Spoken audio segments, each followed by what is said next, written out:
Hello, welcome to HowDoWeHuman. This is the podcast where two busy boys talk about all the weird and uncomfortable micro moments in life. We gotta squeeze this episode into our holiday schedules. I'm one of your hosts, Chris Binning. I'm one of your hosts, Evan Cox.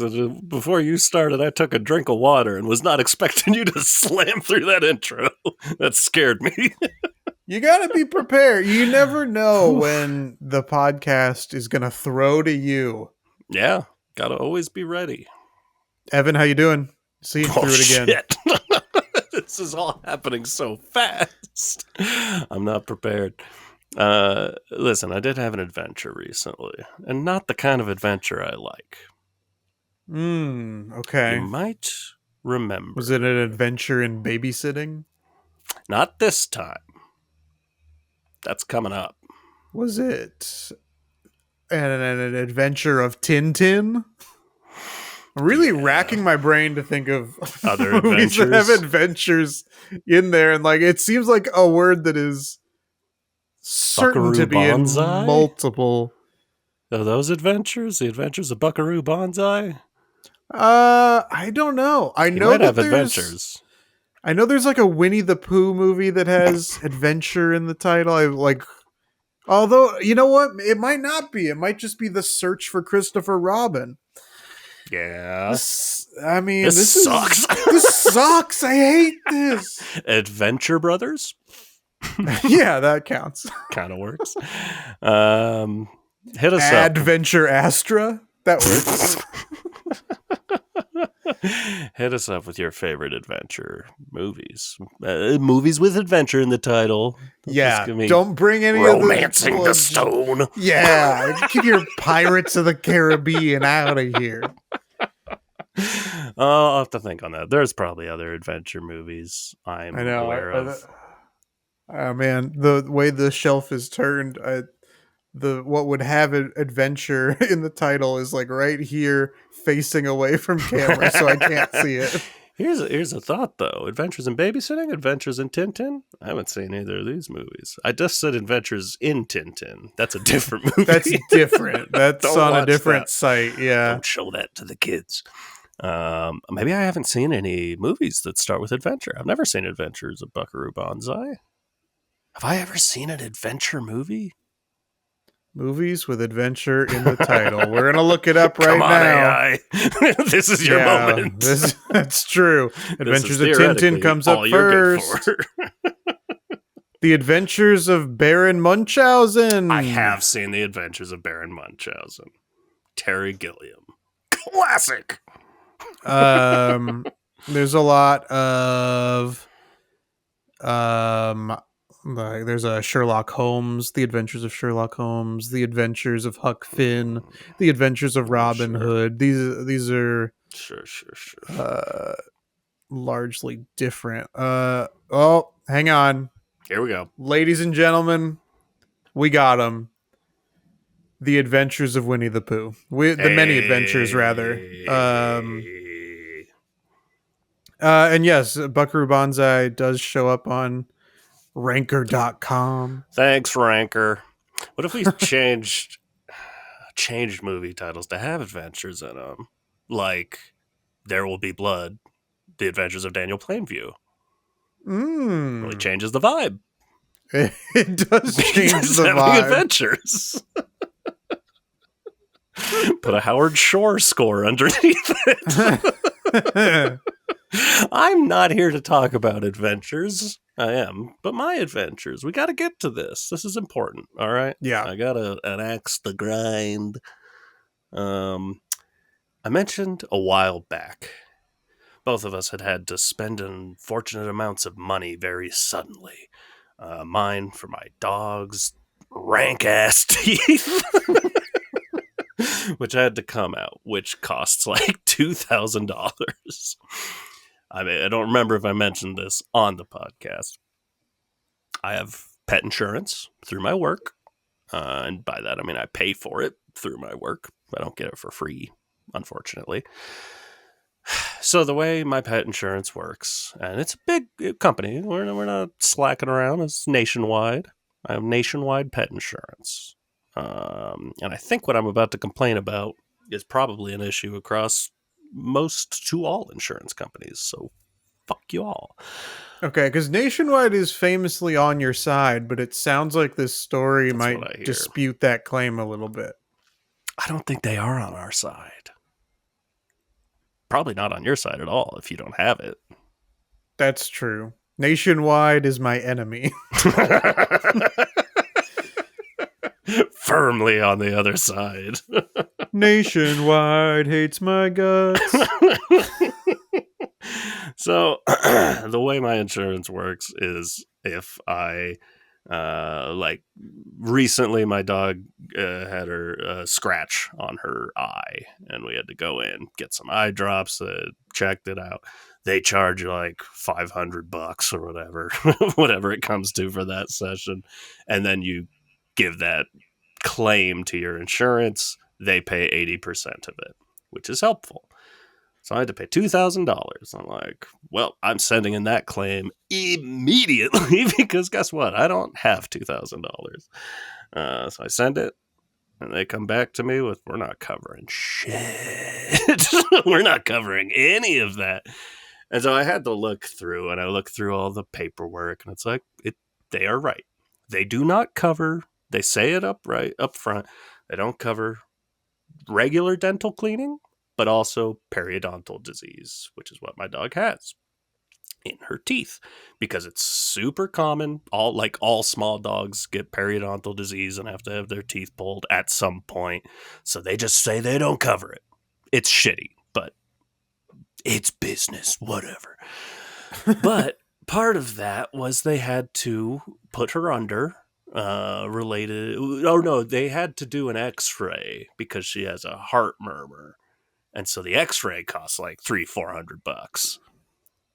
And I'm like, well, they wouldn't have had to do the x-ray otherwise. So this is unrelated to the dental stuff. It's like, yes, we are doing dental stuff, but because of this other health concern, which you have covered in the past, we had to have x-rays done. And so I just sent in a dispute of the claim and said, like, can we just take another look at this? I feel like at the very least, I admit I'm not covered for the vast majority of this, but can I be covered for this one portion? Get like $400 out of it because I'm desperate.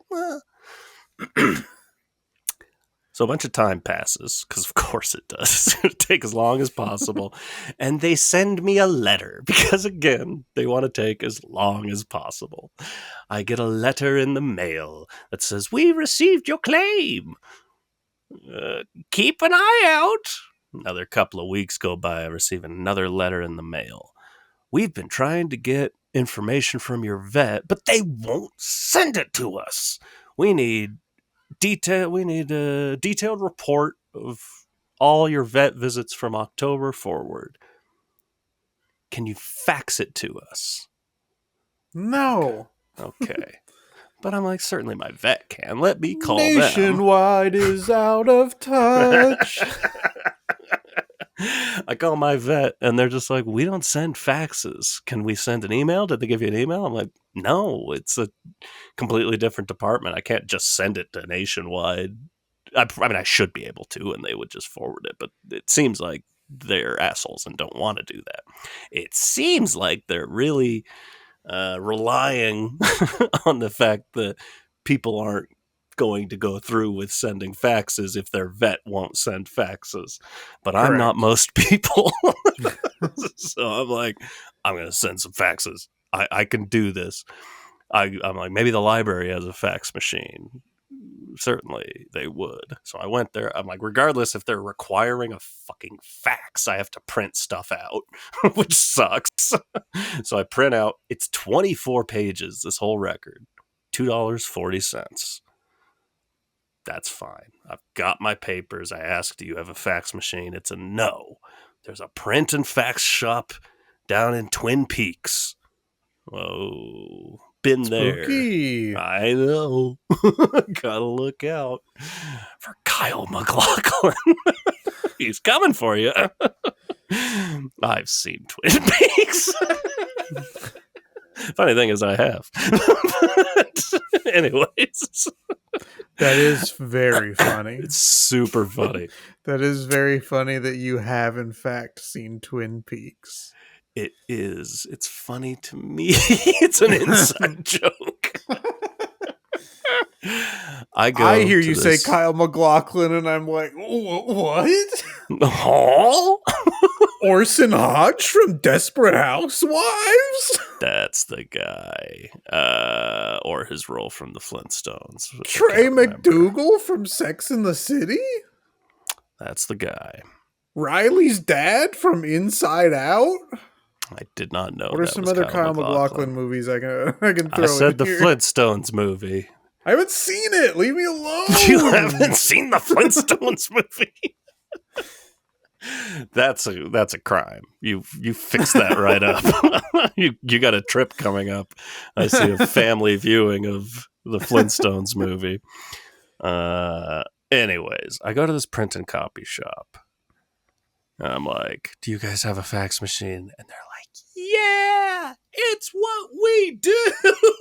They're like so happy to be useful. And I'm like, thank God.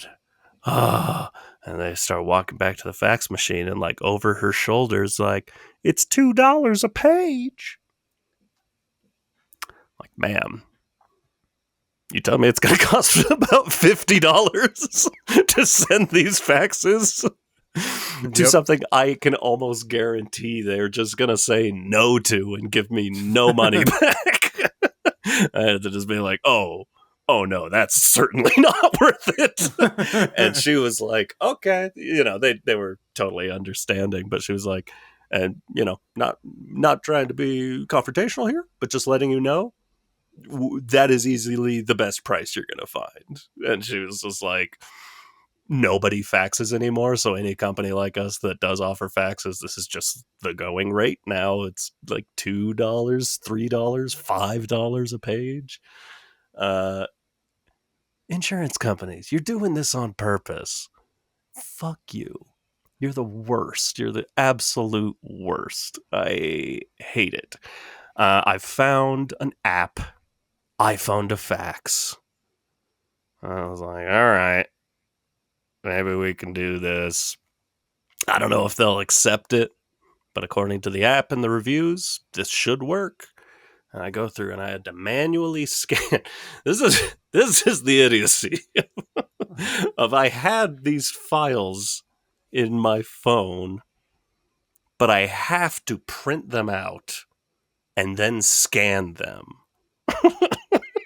to put them back on my phone. Nice. In order to then fax them.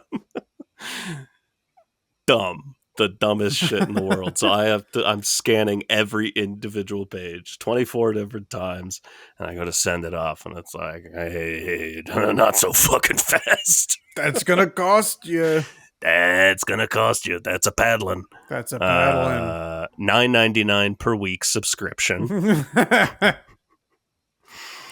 And I just did it. I was like, I just got confronted with $50. Sure. I'm not going to do that. They might not accept these files. They almost certainly won't accept this claim, but I won't be silenced. So instead of just disputing a claim and getting my money back, I'm further in the hole at this point, and probably will remain so. And I just needed to share my adventures in chasing down insurance agents. Call you Pluto Nash, because it sounds like you went on some adventures. I never saw Adventures of Pluto Nash. Is it just Baron Munchausen? Is that the only adventure I've ever seen? I mean, The Adventures of Winnie the Pooh is the cartoon. The show is called The Adventures of Winnie the Pooh. So I've seen that. I don't know if that counts. Well, that's but in fact, Evan, I think it might be a movie comprised like an anthology movie. Yes, The Many Adventures of Winnie the Pooh is a 1977 American animated musical anthology fantasy film. Really? This is weird. How you doing? Winnie the Pooh and Baron Munchausen. Your two best buds. I keep good company. Yeah,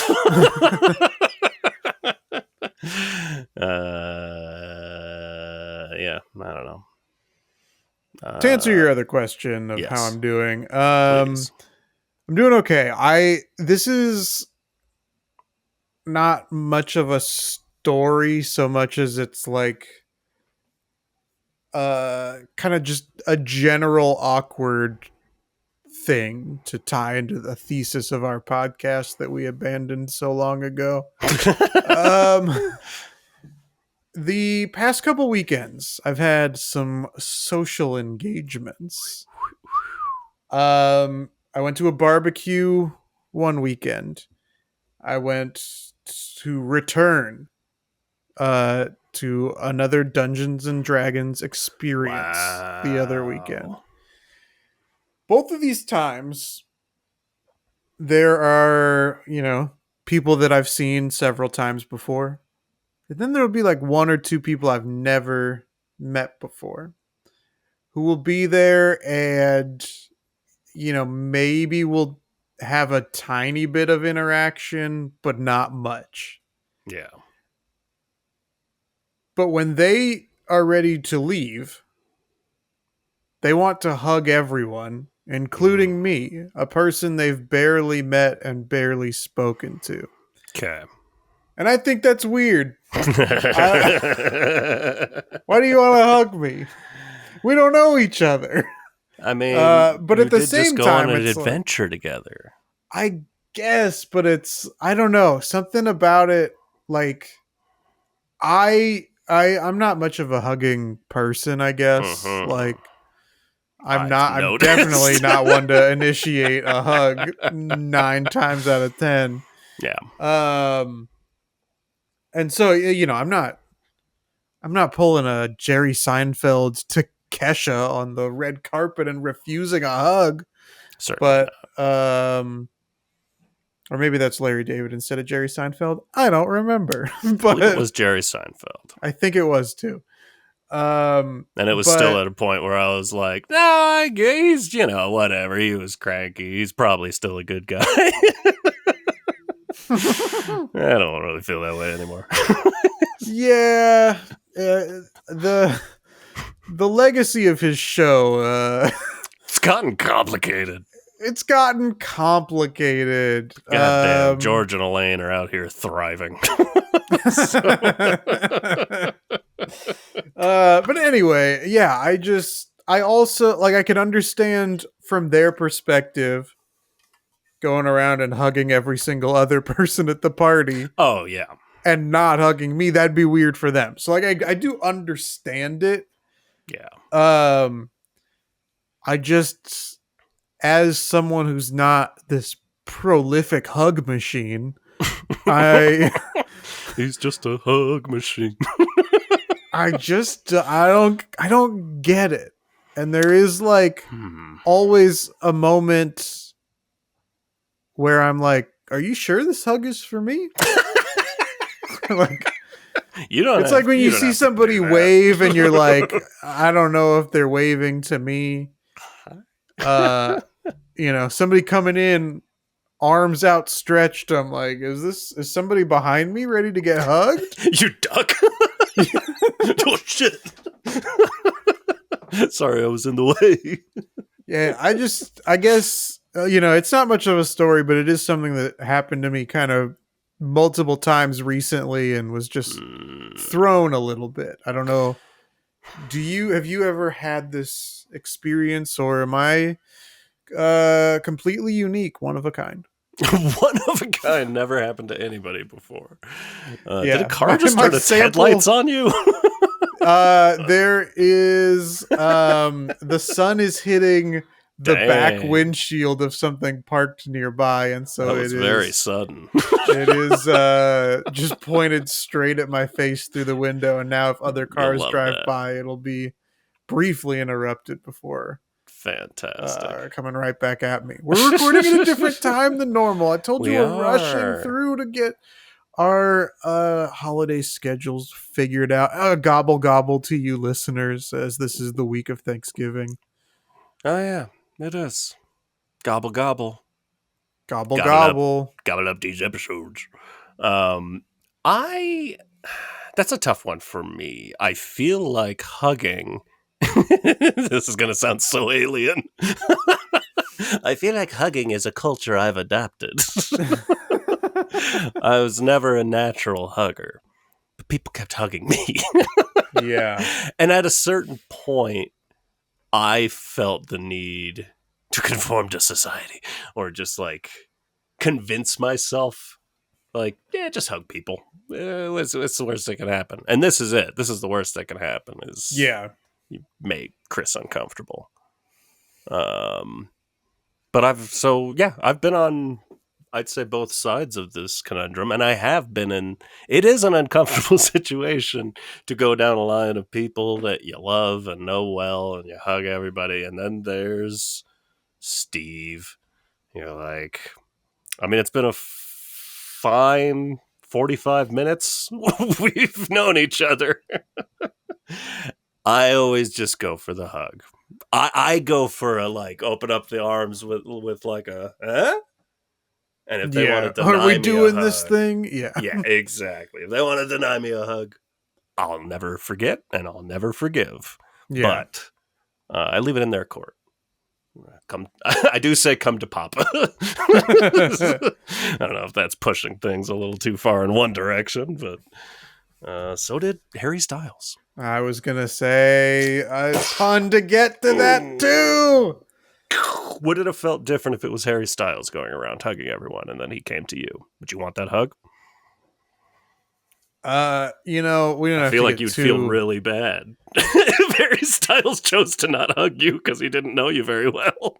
I mean, yes, yeah, I would. And you know what? The other problem is, I feel like, Harry Styles, talent aside, Sure.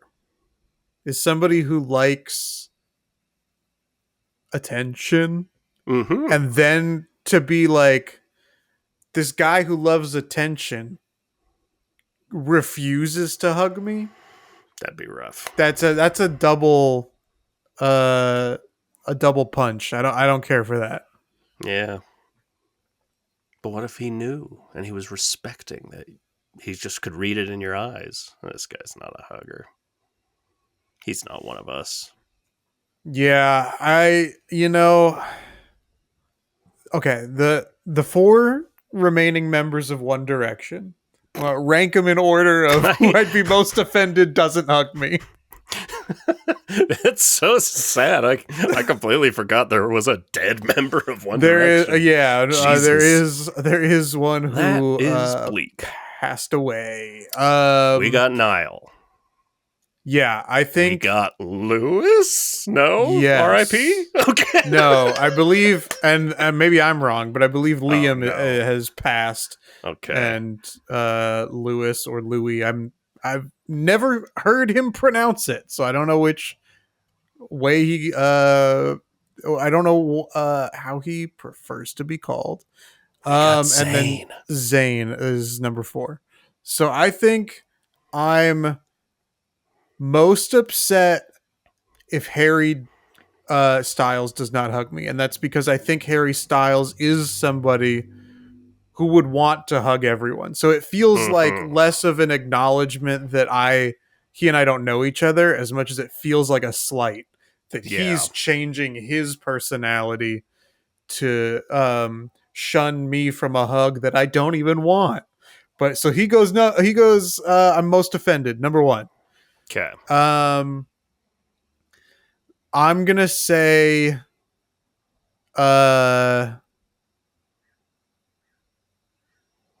I'm least offended if Zayn doesn't hug me, because Zayn feels like, yeah, hey man, I'm too cool. I'm too cool for any of this. These are the top and the bottom of the list, and I'm putting too much thought into how this should get ranked. I can give one little bit of in-person information. Please. It's a little reverse name dropping. The name was already dropped, but I have met one of these people. I've been a camera person for 2 interviews with Niall Horan. And that you ever get hugged? Is dope. And if he were throwing out hugs after you spent any amount of time with him, I think you'd be bummed not to get a hug. He's a very lovable fellow. He does. Yeah, I want to hug him. Yeah, I'm gonna put him though. I think. Oh my god! I think at number 3, and I'm gonna say I'd be more upset that Louis or Lewis. I don't know because I don't even know how to pronounce his name. I'd be more offended, but I think that it's because to me, he's like the least famous of the 4, right? Okay.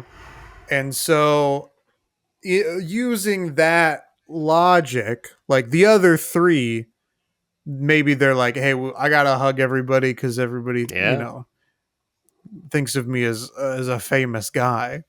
And so for optics, I gotta hug everybody. But Lewis/Louis is the least famous of the 4. If he chooses not to hug me, that's a personal choice. What if? Because we all know the music industry is run on hugs. What if he's the least famous because he's not a hugger himself?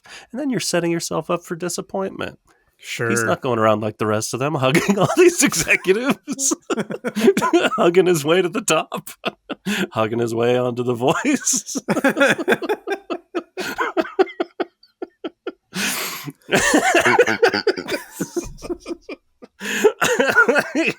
Participating in this at all. I don't know shit about any of these people. No, me neither. Well, it's a good list. Thank you. You did fine. I'd go to bat for Niall. I might have hugged him. I don't fucking remember. I feel like so long ago. Yeah, I mean, I don't get me wrong. I think that of the 4, Niall probably gives the best hugs. But I'm not as offended to not receive one is the caveat on this ranking. Okay. That was intense podcast content right there. I mean, yeah. Clip it now.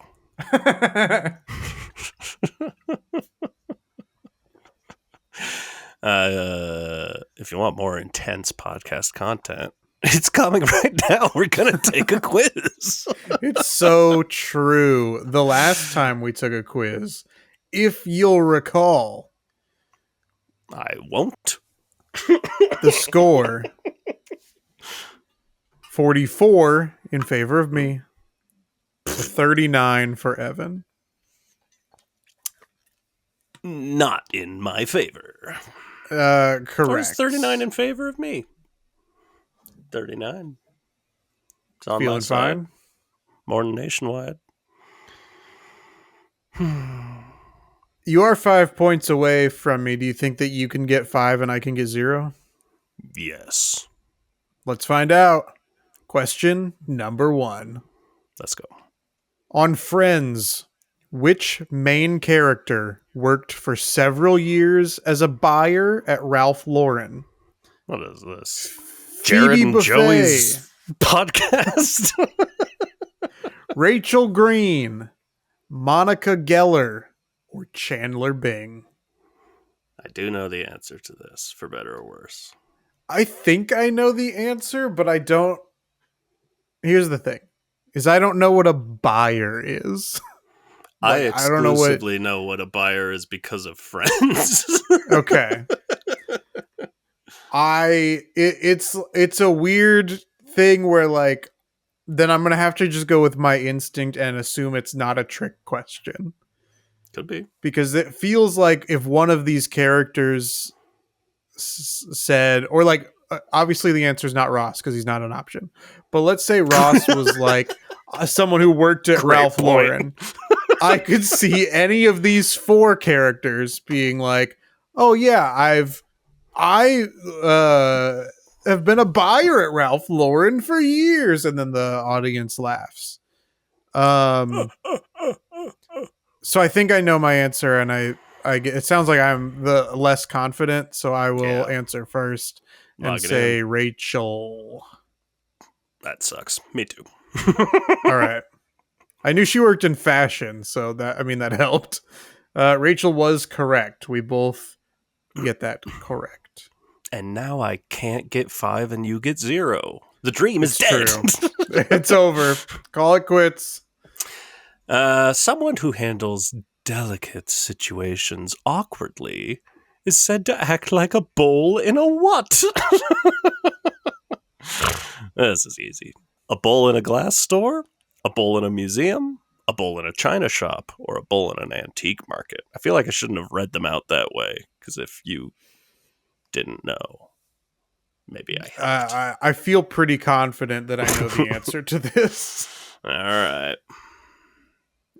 I'm locked in, Evan. I'm locked in, Evan. Bull in a china shop. Yep. And that was correct. We are both Winners. representing ourselves with 2 points. Question number 3. Introduced in the late 1960s, anti-lock mechanisms are now a standard feature of which car component? Brakes, transmissions, steering systems, or airbags? I'm fairly certain I know this. I don't. um, I mean, I have one that I've ruled out. Okay. Let it be the right one. But I mean, it very well could be. I mean, I think I'm reading this question incorrectly, but I have my answer. Okay. Spill those beans.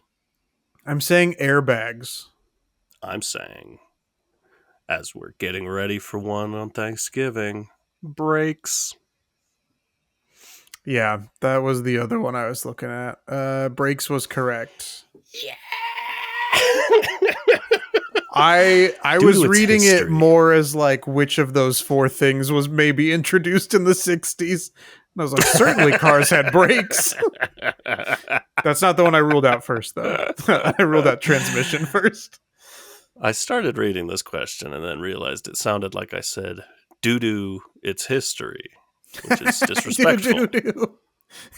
Due to its history, New York's Ellis Island is home to a museum focusing on what subject? American history, immigration, urban development, or maritime history? I mean, I guess a couple of these could Yeah, be gotta fit. plausible, but I have my answer. I have my answer as well. I'll say immigration. That's what I'm saying as well. That is correct. We Evan, were I do want to smart. point out that although I have not gotten 0 Yeah. correct, you have gotten 4 out of 4 Oh, correct that's so good far. shit. That's So good shit. can Unfortunately, you get this correct? At probably age not. 11, Tim McGraw discovered his biological father was a famous what? Actor, politician, country singer, or baseball player? I have no idea. Me So, neither. I guess I'm Uh, guessing. And one felt right enough to me.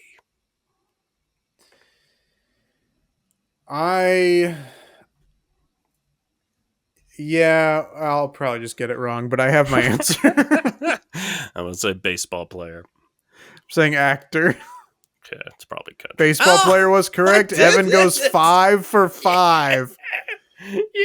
He was down 5 points and he scored 5 points. Oh. That gives you, Evan, a score now of 44 points. I have 47. Feels good to be in the 40s. Yeah.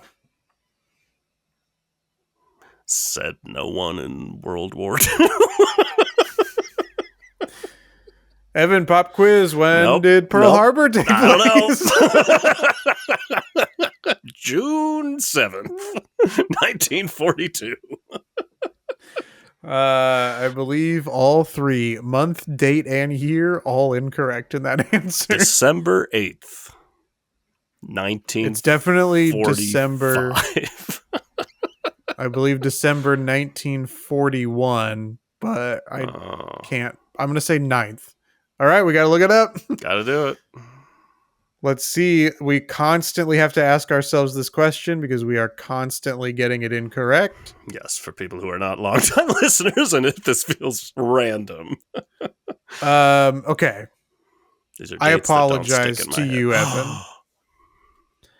It was the 7th. When you answered June 7th, 1942, the 7th was correct. Okay. Was it December 7th? I did get the year and the month correct, December 1941. 1941. I don't know why. There must have been something else we were talking about where I'm like, yeah, Pearl Harbor happened earlier on, and then I felt like we looked it up and it was complete opposite. Like Pearl Harbor happened in like 1947 or something. I've got mixed up facts in my head. Now, can I repeat that date you just said? December 7th, 1941. Yes, I can. You got it. We're learning.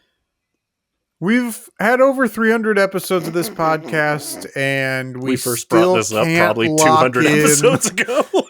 The date of Pearl Harbor in our brains, but